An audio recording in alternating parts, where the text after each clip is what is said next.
He's got a pretty decent lead here. That Fiero's got the power. I'm starting to think that's not the stock engine in that car. Ranveer is following in second. Here goes Crazy Jimmy into the last turn. Ranveer following. He's closing the gap right at the finish. Oh my! What a close finish there. Followed by a big wreck. It looks like the Fiero is still in one piece. Wow. We're going to have to go to replay to see who won that last race. It was too close to call. That's what I'm talking about. Some real excitement on the final race. Here they go, Crazy Jimmy on your left. Yes! And Crazy Jimmy, that's my boy, in the Fiero, wins the last race. That's actually 2 wins for Crazy Jimmy. Up next in the number 5 car is a fan favorite, Dylan, driving the 2008 Lancer Evolution. Everybody seems to love the Evo. Well, it certainly made a statement in the first season of the 3DBotMaker Diecast Racing League. He's having some trouble over the bridge. Oh, no! Ouch! Well, it didn't take very long for us to have our first major wreck in the DRC. That might have been one of the worst wrecks we've ever seen on this channel. Hey, if you like big air and major wrecks, hit that subscribe button because there's a lot more where that came from. His trouble started when he went onto the bridge right here. He popped that back wheel up. It was off the side of the track. That really could have been a lot worse if he fell off that bridge. It's amazing to see a wreck like that and still be able to say that it could have been a lot worse. I mean, it could have.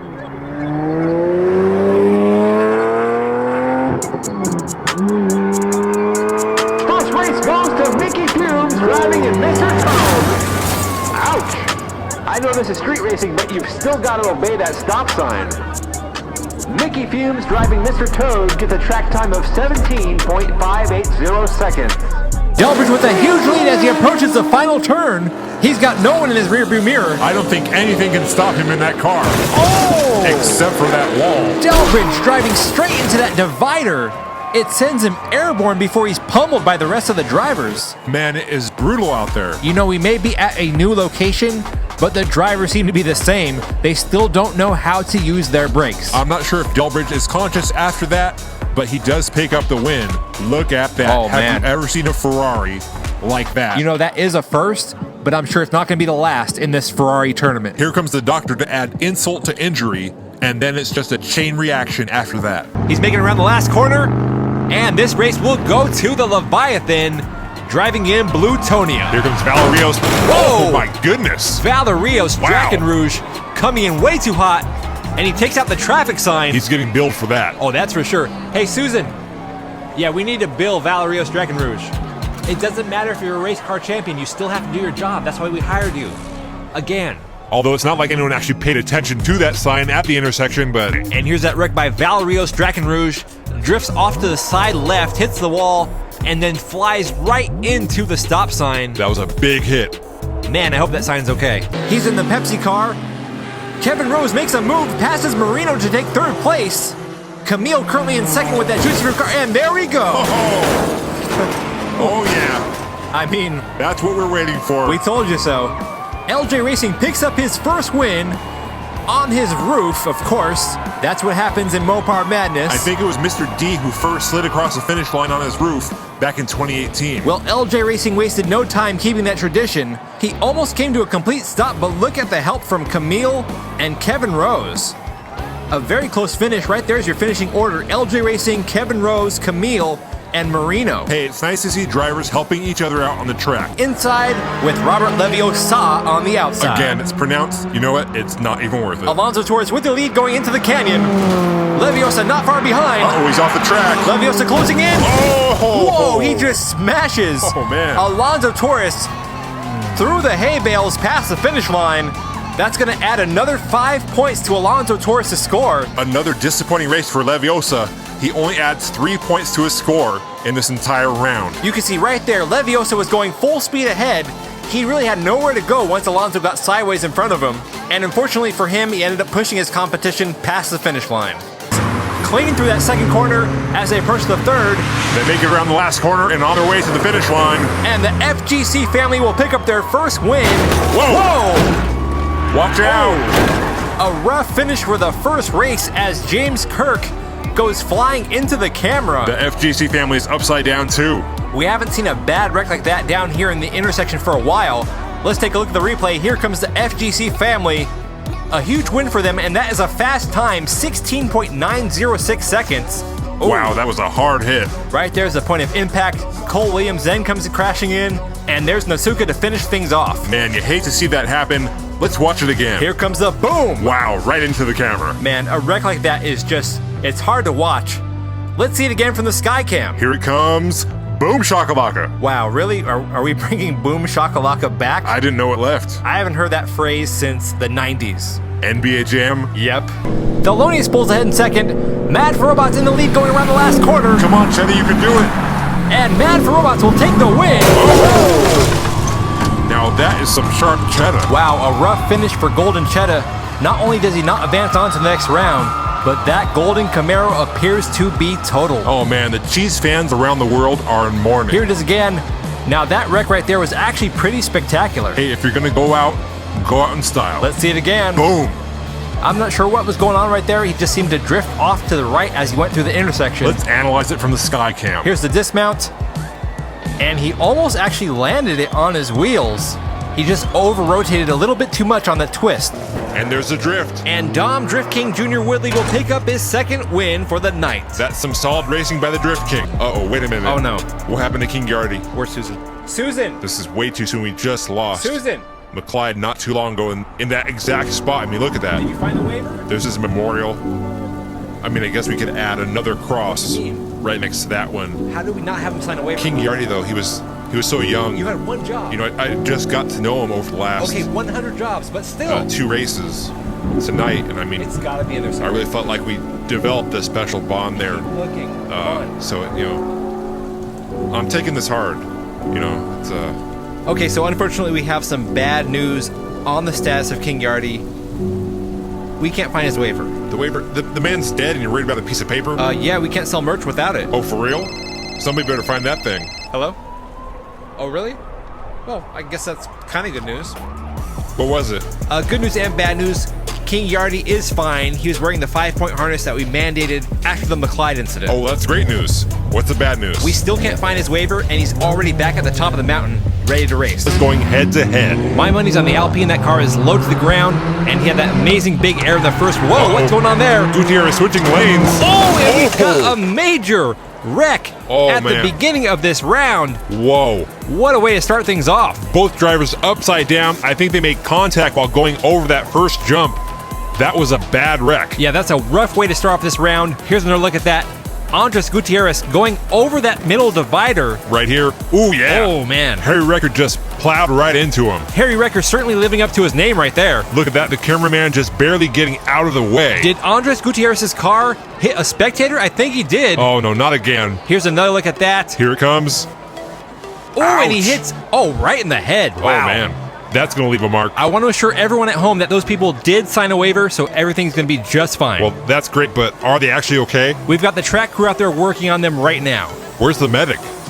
They're busy helping out the drivers who just wrecked. Is he pouring motor oil on that woman? Well, he's a mechanic, not a medic. It just seems like we should invest a little bit more in track safety, at least for the DRC. We already printed up hundreds of waiver forms. I mean, what more do you want? Here they go into the final corner. CJ still in the lead. T. Lamont hits him. Here we go. They're fighting for it all the way to the finish line. And CJ, oh my goodness. Oh, man. Not again. Wow. CJ picks up the win, but just gets totaled at the finish line. There is no way he does not have a concussion at this point. Well, I hope not, but I mean, he has had a rough time on the track today. Here's another look at that finish. CJ and T. Lamont battling it all the way to the checkered flag. T. Lamont was trying to push him out of the way, but CJ was not going to give up. Looks like Gus Greenfield had a little something to do with that wreck at the end. Let's see it again from another angle. Here they come. Boom goes the dynamite. And here comes Speedy Canuck to finish him off. Was that a chip of paint flying in the air? I think so. Hunter Corbray in the lead. He gets passed up by Lance Velasco. A nice overtake there by Lance. He's stretching that lead out as he goes into the last corner. He's followed by Hunter Corbray in second. And I believe that's number 11. Whoa! My goodness. Man. Another major wreck down here at the intersection. Let's take another look at that finish. Oh, man, look at that. A nasty wreck. That's going to leave a mark. We saw a very similar wreck in the last race. Let's take a look at it from the mountain cam. How do you rate that one, 2D? Let's see, that was about 3 spins and a barrel roll. He didn't flip all the way back around on his tires, so I'm going to dock a few points for that. Overall, I give it a 7.5 out of 10. Yeah, I had him at about a 7. Yeah, that wreck definitely had some room for improvement. FGC family trying to catch up. They're getting close. We've got contact. FTC family right on the tail of that Evo. Whoa, they Billy. get loose. Oh no! The FTC family went off the side of the track. Oh, man. Terry Hill takes the win. But what happened to the FTC family? That's not good. That is what we were hoping would not happen tonight. And there they are, upside down on top of the garage. I guess that broke their fall. It certainly made it less of a fall. And I think they broke something up there on top of the garage. Oh, there goes the solar panel. Susan. Hopefully everyone's okay. Susan, can you send them an invoice? We have seen worse. An invoice for the solar panel. I think that's the 4th or 5th time we've had an incident right there on the track. Well, give it to them when they flip the car back over. That's just part of racing on the mountain. The track crews and paramedics are out there helping the FTC family. We're hoping they're okay so they can pay for the damage that they've done to the solar panel. Seriously? And their general well-being as well. Let's take another look at what went wrong. Looks like they did a classic McClyde maneuver, right, left, and then right off the track. Race in peace, McClyde. Race in peace, McClyde. We're getting word that the FTC family is okay and that they will be paying for the solar panel that they wrecked. Seriously, is the solar panel that important? Hey, that garage was made by Dave Akers Customs. Oh, well, in that case. And we all know if it wasn't made by Dave, it was made by someone else. Ryo Asada had a good start in round 1. Let's see how he does head to head. It's a close race. Ryo Asada with a slight lead going over the first hill. Jacob Chaplin wrecks. Ryo Asada outruns the cameraman and goes really, really big for a big air. Wow, that was incredibly high in the air. Yes, it was. Was that a Hadouken or a Shoryuken? I don't know, but that move is going to add 7 points to his score, bringing him up to 12. Jacob Chaplin, on the other hand, only passing 1 checkpoint while he went in reverse off of that jump. Wow. What in the world happened? Look at how close he comes again to that same spectator. That guy must have 9 lives. And why is he still out there? The paramedic said there was nothing wrong with him. He should just walk it off. So he got hit in the face with a beamer, and he's supposed to just walk that off. Hey, it's Rally. Just look at the height of Ryo Asada. That height was absolutely insane. He did have a hard landing. The paramedic is checking him out as well. I'm sure he's fine. Just walk it off. Is that your remedy for everything? Dude, it's Rally. One more look at that incredible jump. Just look at that picture right there. Man, that is high. They should put that shot right there on an inspirational poster.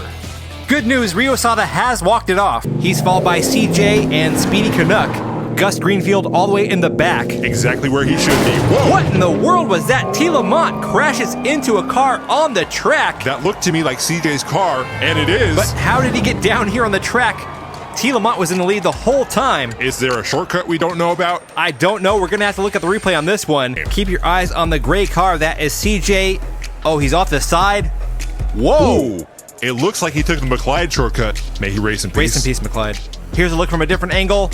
Oh yeah, he tumbles right off the side of the cliff. Wow. He does land on the higher part of that hill, so it wasn't as big of a drop as it could have been. Yeah, but then right after he lands, he gets slammed by the executioner. Yeah, T. Lamont putting the nail in the coffin right there. Kicking a man while he's down. In his defense, he did not have much time to react at all. Look at that. Yeah, he was already in top gear, headed towards the finish line. He looks pretty quick so far around the track. A little wobble there going over the bridge. He's got some speed right here. I think he's going to go for the big air. Oh, Whoa! Another one. And just like that, Derek Workman joins the Big Air Club today. So far, no one able to stick the landing. Derek Workman took a pretty bad tumble. Well, it's a good thing we hauled in all this sand to soften the blow. Let's take a look at the replay. Hits the sidewall, but straightens it up and just goes pedal to the metal, just barely clearing that top row of hay bales. He may need to add some weight to the trunk of his car to balance it out while it's in the air. Yeah, you can see right here, he just takes a nosedive. That car was pretty much perpendicular to the ground when it made contact. And look at that, a close race between Timmy Vincent and Matt A. They're side by side. Whoa! Looks like Matt A. just went to the upside down. Yeah, we've never seen a vehicle wreck where Matt A. just wrecked. Look at that, he almost took out a tree. I guess he was actually lucky to wreck there than on the other section of track where, well, we all know what happened. Race in peace, Race in peace, McClyde. Let's take another look at that wreck. Whoa, look at how many times that truck flipped over. Let's count it. 1, 2, and 3. That means Kieran is going to need almost 2 perfect runs in order to stay in this competition. That's a tall order. Whoa! Oh my! What in the...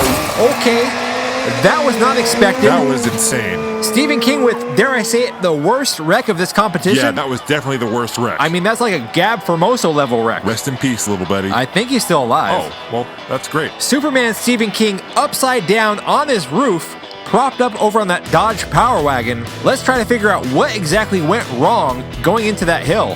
Both drivers were side to side. They're neck and neck going into the canyon. Let's see what happened. Wow. I mean, how in the world did that happen? It looked like he did a barrel roll. Let's look at it from the ground camera. Stephen King coming dangerously close to hitting the crowd. They've got to be thinking they're lucky stars. Here's another replay. Right there is where things really went wrong for him. But check this out. Look at how much air he got upside down in his car. That, my friend, is why they call him the Superman. Even when he's wrecking his car, he does it in spectacular fashion. Here we go. Rez Wheels starting off on the inside lane this time. If he wins this race, he will be moving on to the second round of the tournament. It's a close race. They're side by side now. McLeod pulling ahead of Rez Wheels. Here he goes to the midsection of the track. Watch out. Whoa! Oh no! Oh my! Oh man, that right there is the worst wreck we've seen. Yeah, I don't even know what to say. I'm man. not sure if the worst wreck in King of the Mountain history, but definitely the worst wreck of this season. Oh yeah, that's not good. McLeod Steve, falling down off the side of the mountain. Steve, is the EMT coming? It's just Tell them to move. This thing is serious. It's one of those solemn moments in racing where They can finish the tofu later. it really puts in perspective of how dangerous this sport is. Look at that right there.